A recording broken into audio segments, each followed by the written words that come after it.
పరాదేశం వెళ్ళి కష్టపడే ప్రతి ఒక్కడి ఇన్నర్ ఫీలింగ్ ఏంటో తెలుసా? ఒకటి లేకపోతే 5 సంవత్సరాలు కష్టపడి ఇంటికి వెళ్ళి ఏదో ఒక బిజినెస్ చేసుకుంటూ ఫ్యామిలీతో కలిసి సంతోషంగా ఉందామని.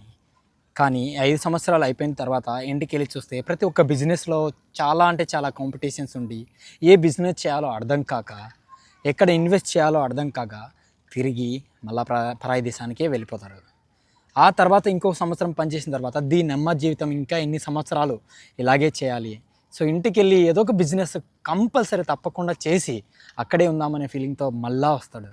అదే సేమ్ ఫీలింగ్స్, అదే కాంపిటీషన్స్, ఇంకా ఏం చేయాలో ఇంకా అర్థం కాక, తను సంపాదించే లిటిల్ ఆఫ్ అమౌంట్తో ఎక్కడ ఇన్వెస్ట్ చేయాలో అర్థం కాక ఇలాంటి సతమతలు పడుతూ ఉంటారు.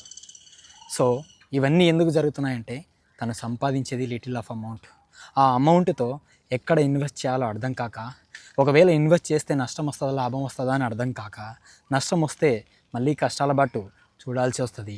సో ఇవన్నీ అర్థం చేసుకొని ఇవన్నీ ఆలోచించి ఇలాగే పరాయి దేశంలో కష్టపడుతూ పనిచేస్తూ ఫ్యామిలీ కోసం జీవిస్తున్న ప్రతి ఒక్కడికి నా సెల్యూట్.